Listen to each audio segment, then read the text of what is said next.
Chapter 2. Part 2. Beneath the Broken Bell. The woman who knew it did not explain how. She only lifted the lantern and told us to follow. Her name, I would later learn, was Doña Brígida. At that moment, she was simply another adult who knew where frightened children were supposed to go. She led us away from the courtyard and through a narrow passage beside the kitchen. Ordinary life continued on the other side of the wall. Plates struck tables. Tortillas hissed against hot iron. Men argued over horses, money, and the dead emperor, whose name had already become safer to speak now that he could no longer answer. The empire had died 2 days earlier, but its corpse was still traveling through every mouth in Mexico. Through an open doorway, I saw travelers drinking beneath beams blackened by years of smoke. One man wore the red scarf of the Republic. Another still had imperial blue sewn beneath the collar of his coat, though he had tried to cover it with dust. They drank from the same bottle and called each other liars between every swallow. No one looked closely at the line of children passing behind the kitchen. People rarely notice evil when it moves like work. A commotion rose near the front doors. Someone shouted for water. 4 men entered carrying a young soldier across a wooden shutter. His uniform was torn open at the chest, and one trouser leg had been wrapped in a cloth darkened by old blood. He could not have been much older than the oldest boys who had ridden with us from the church. History has always preferred young bodies. They are easier to dress in uniforms and cheaper to bury. A woman pushed through the travelers and called the soldier Esteban. She touched his face, his hair, his mouth, as though she were counting the pieces that had returned. A Republican sergeant followed them inside and told her not to move him. She answered that he was her son before he was anybody's prisoner. The sergeant looked at the imperial buttons still attached to the young man's coat. He served the wrong side. He served whoever put a rifle in his hands, the mother said. Doña Brígida closed the passage door before I could see more. We crossed the stable, one child at a time. Horses shifted inside their stalls, disturbed by the smell of too many strangers. I scratched against my ankles. Mateo counted beneath his breath as we walked. 7 stalls, 2 doors, 1 narrow window above the grain bins. He counted whenever he was afraid. Numbers gave him the small comfort of believing the world could still be measured. Marisol walked close enough for her shoulder to touch mine. She had stopped crying hours before. That did not mean she was no longer frightened. It meant fear had found work to do inside her. Behind us, the scarred boy watched Doña Brígida's hands instead of the doors. He had already learned that exits mattered less than the person carrying the keys. Doña Brígida stopped beside a wall covered with bridles, saddles, and rusted tools. She removed a wooden peg that appeared to hold nothing. Something clicked behind the plaster. A section of the wall shifted inward, releasing a breath of cold air that smelled of limestone, damp straw, and old bodies. Down. None of us moved. Doña Brígida lifted the lantern. I said down. Marisol went first. She descended a narrow stair cut into the earth, keeping one hand against the wall. Mateo followed while continuing to count. 12 steps. Turn. 6 more. I followed them into the dark. At the bottom waited a low stone room, supported by wooden beams. There were blankets along one wall, clay cups beside a water jar, and scratches in the floor where other children had dragged their heels. A narrow vent carried sounds from the Mesón above. The world was perhaps 10 feet away. It might as well have been another country. Doña Brígida counted us again. Her lips moved as she touched each shoulder with 2 fingers. She reached the end and frowned. Still 1 short. Marisol turned toward her. "Where is he?" "Who?" "The little boy with the broken sandal. He was with us at the church." Doña Brígida looked at her as if she had asked about a missing sack of flour. "Then he was lost before he reached me." Marisol stepped forward. I caught her hand before she could do something brave and useless. She squeezed my fingers hard enough to hurt. Doña Brígida noticed, but said nothing. She placed a basket of bread on the floor. "You eat now. You drink once. You keep your voices beneath the floorboards." She looked toward the scarred boy. "You know the rules." He lowered his eyes. Doña Brígida continued. "No striking the walls. No calling to travelers. No prayers loud enough to be heard above.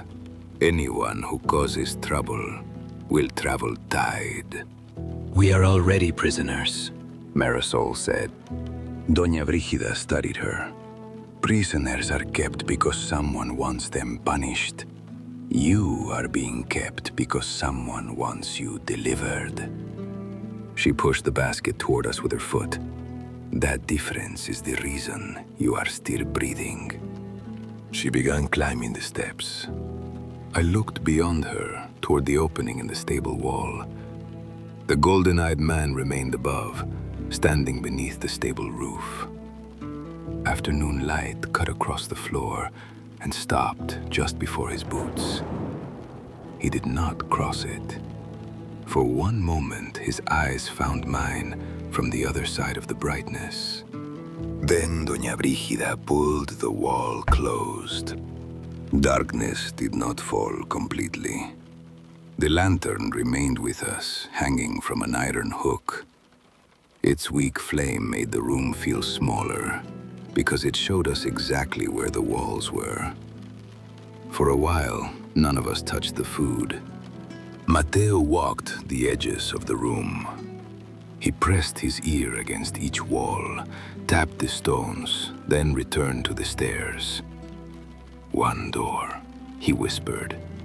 "The vent is too small." The scarred boy gave a humorless laugh. "The vent is not for leaving." Mateo looked at him. "Then what is it for?" "Breathing." Mateo stopped counting after that. Marisol tore 1 piece of bread into equal portions. She gave the youngest children theirs first. The scarred boy waited until everyone else had taken something before accepting his share. That was the first kind thing I saw him do. He performed it without looking at anyone, as though kindness were another weakness he did not want noticed. Above us, Esteban's mother continued arguing with the sergeant. Their voices traveled through the vent in broken pieces. "He was taken from our field. He wore their coat. They gave him the coat. He carried their rifle. They would have shot him if he refused." The sergeant answered something too low for us to hear. I remember the mother's reply. "You men change flags and call it honor. Boys obey you, and you call it guilt." Marisol lifted her face toward the ceiling. "His mother found him," she said. The scarred boy chewed his bread without expression. Then she found him too late. Marisol looked at him. "You do not know that." "I know what grown men sound like when they have already decided the truth." The room became still. Marisol set her bread down. Then she reached beneath the hem of her dress and pulled loose several folded pages. Mateo stared at them. I recognized the paper immediately. It had come from the church. Where did you get those? Marisol unfolded the first page. When the soldiers came, the old woman dropped the box. Everyone watched the door. She glanced toward the staircase. I watched the papers. Mateo moved closer. They will know. They already know everything else. The scarred boy looked at the pages and went pale beneath the dirt on his face. Burn them. Marisol frowned. Why? Because they will know who took them. Paper cannot tell them. The scarred boy turned his damaged cheek toward her. No, but they can make you tell. At 9 years old, I still believed paper served the truth, because adults treated it with such ceremony. Later, I learned that paper serves whoever owns the ink. A lie spoken aloud can be challenged. A lie written beside a seal becomes law. Marisol spread the pages across the floor. Some were written in Spanish. Others carried Latin phrases and older marks I could not read. A Black Chalice had been stamped in the corner of every sheet. Inside the shape of the cup, someone had drawn a thin white line like a crack or a tooth. Mateo began counting the names. 17. Marisol looked around the room. There are only 6 of us. 7 before, Mateo said. None of us spoke about the broken sandal. Beside each name were numbers, dates, short descriptions, and destinations. Some children had been marked for Querétaro, others for León, San Luis, or places I had never heard spoken. One destination appeared more often than the rest. Santa Lucía. Is it a church? Mateo asked. Marisol traced the words with one finger. Maybe a school? The scarred boy shook his head. Then what is it?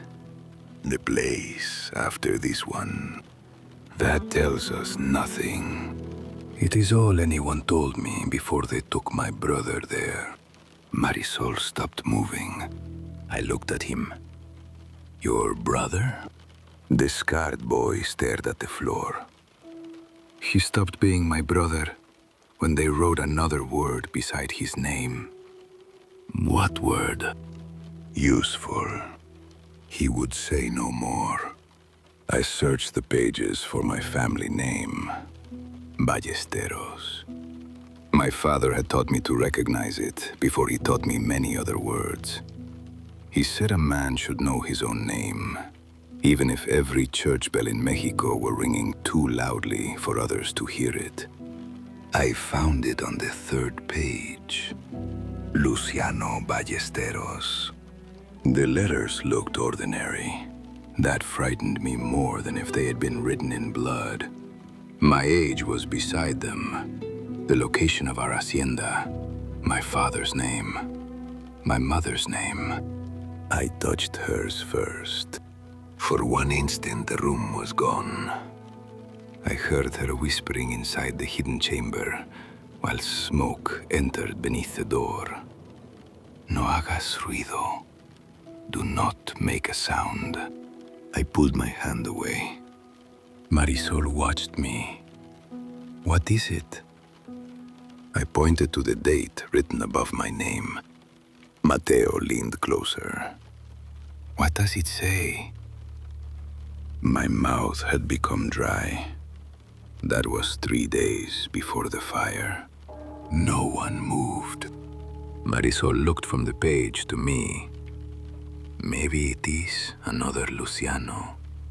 I pointed to my father's name, then my mother's, then the description of the gate at our home. It was not another Luciano. They had written me down while my father still believed the walls could protect us. They had known where I slept.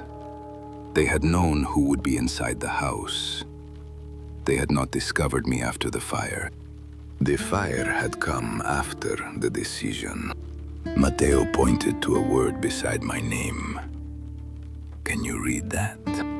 The letters did not belong together in any Spanish word I knew. They formed something older and harder. Veyrath. I said it once.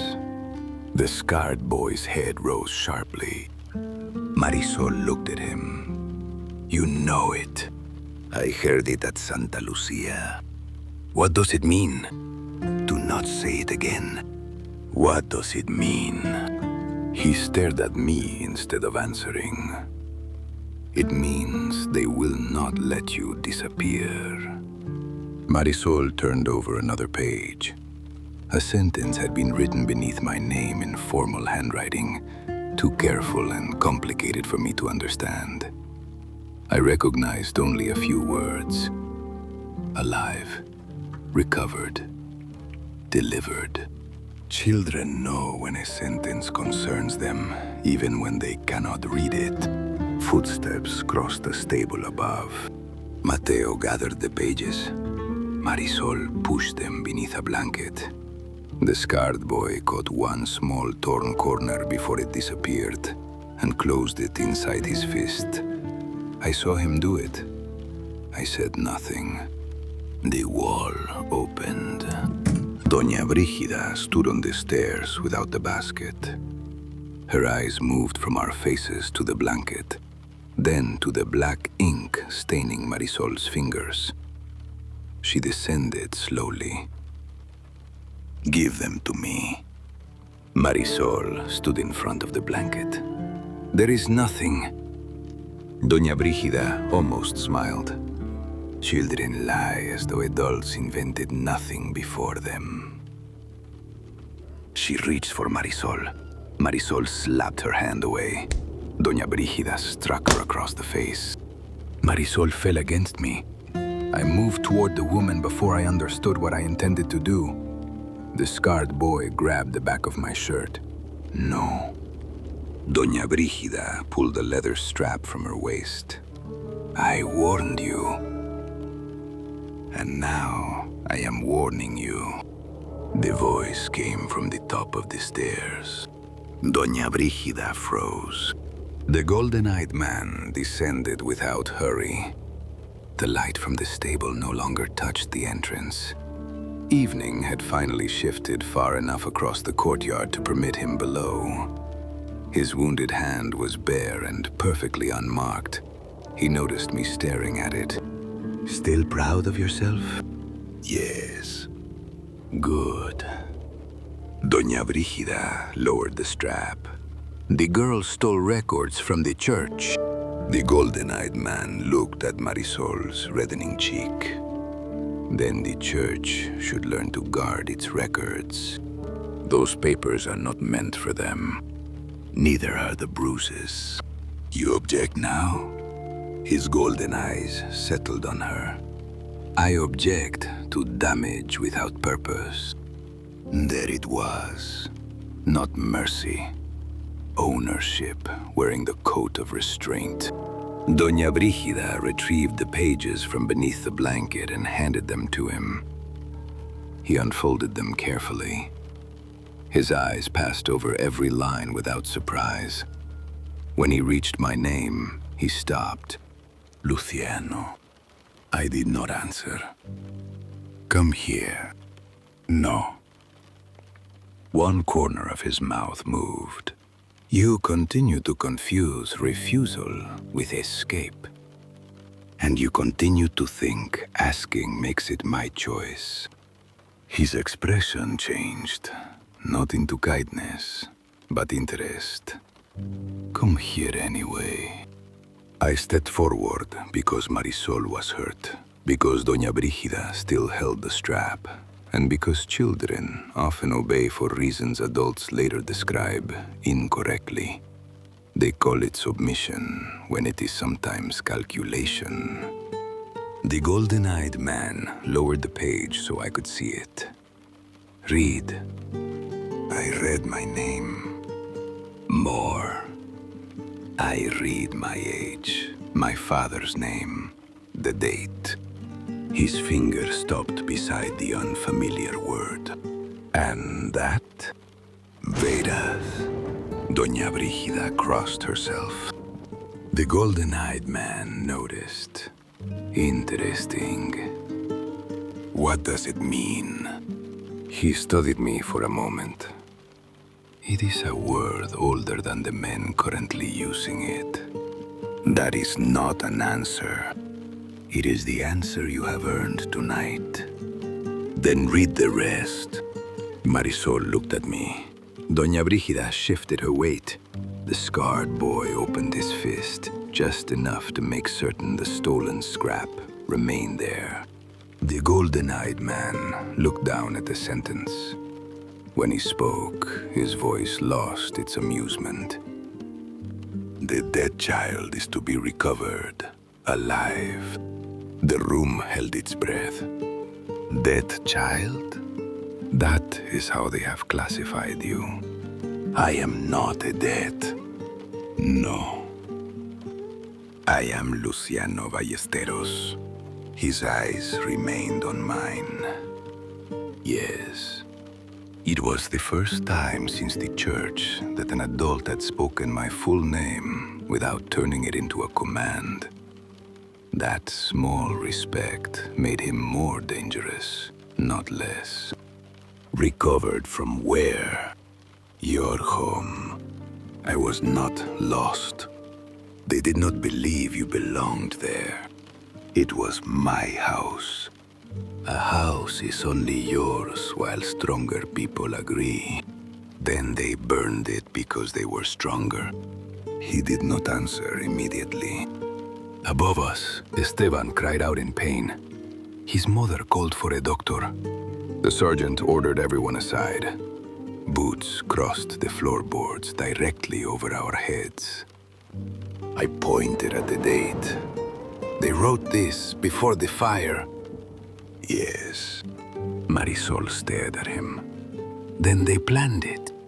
Doña Brígida answered before he could. Plans are why organizations survive. The golden-eyed man turned toward her. And silence is why servants do. She looked away. I kept my eyes on him. Why did they want me? He folded the page once. Because your father took something from them.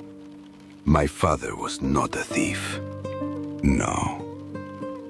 Then what did he take? A life. He was not a murderer. No. His answer stopped me more completely than an accusation would have. Then who did he kill? The golden-eyed man looked toward the ceiling, listening to the struggle above.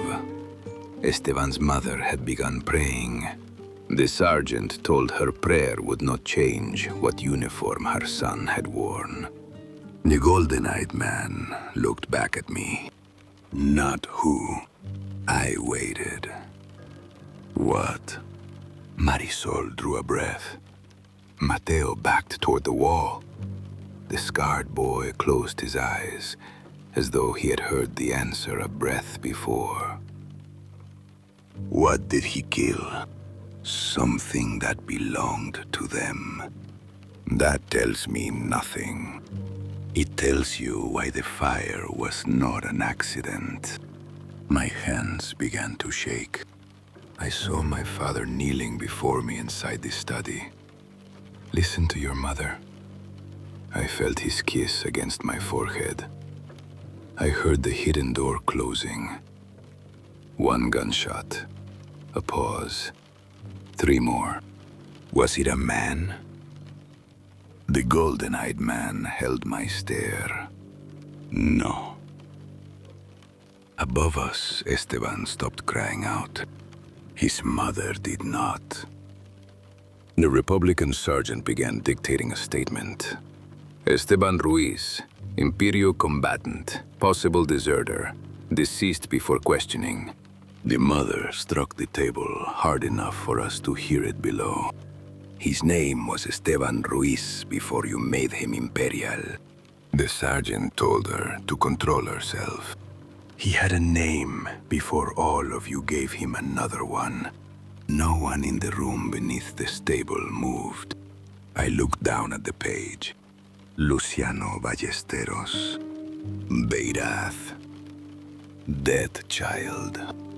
Upstairs, a mother fought to keep strangers from rewriting her dead son. Below her, strangers had already rewritten me. The golden-eyed man folded the papers and placed them inside his coat. You leave for Santa Lucia before dawn. Mateo spoke before fear could stop him. What is Santa Lucia? Doña Brígida answered. A place where children are prepared. Prepared for what? The golden-eyed man looked at the scarred boy. Whatever they can survive. Marisol held one hand against her bruised cheek. We are not going. You are. Then we will run. He considered her with genuine interest. Perhaps. Marisol frowned. Running reveals useful things. Who leads, who follows, who abandons the slowest, who returns for them. He glanced toward me. I am curious which kind you are. You already know. I have suspicions. He turned toward the stairs. Feed them again before departure. Doña Brígida looked at Marisol. And the girl?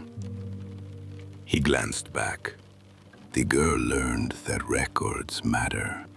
She stole from the order. Then she may have a future in it. Marisol spat at his boots. Doña Brígida raised the strap again. No. The golden-eyed man looked down at the spit. Then he looked at Marisol. Next time, aim higher. Marisol did not know whether to hate him more or less after that. Neither did I. They left us in the room again. The wall closed. Above us, Esteban's mother began singing a song, too softly for the words to reach us. The melody passed through the floorboards anyway. Mateo resumed counting. This time, he counted the seconds between footsteps above. Marisol searched the blankets for anything the adults might have missed. The scarred boy opened his fist. Inside was the torn corner of the stolen page. It carried half of the Black Chalice mark and one incomplete line of writing. Marisol leaned closer. Why did you keep it? He looked at the sealed staircase. Because chains can be broken. He handed the scrap to her. Paper can be shown. That was the moment he chose us. Not forever. Frightened people rarely promise forever. But for one night beneath the broken bell, he chose the children over the people holding the keys. Marisol folded the scrap until it was smaller than a fingernail and hid it inside the seam of her sleeve. Mateo watched her do it, then pointed toward the ceiling.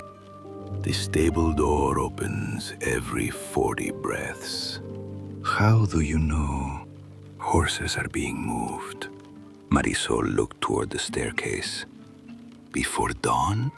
Mateo nodded. They are preparing the cart. Marisol looked at me. Then we leave before they do. The scarred boy shook his head. That wall opens from outside. Every wall opens somehow. Marisol believed that then. Part of me still envies her for it. I sat beneath the vent with my back against the stone. Above me, men carried Esteban's body toward the courtyard. His mother followed, repeating his name every few steps. Not soldier, not deserter, not traitor. Esteban, Esteban, Esteban. She said it as though each repetition returned one small piece of him to her. I placed my fingers against my own name, scratched faintly into the dust. Luciano Ballesteros. Not Veyrath. Not Dead Child. Luciano Ballesteros.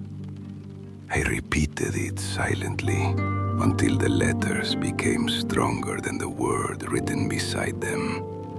That night, Miss Chalice, I learned that a name can survive fire and still be placed in danger. Men do not need to erase your name to steal it. Sometimes they preserve every letter and simply change what the name is allowed to mean. Above us, Mexico argued over what to call its dead empire. Beneath it, the Black Chalice had already decided what to call me. And before the next sunrise, they would carry that new name towards Santa Lucia. Otros nacen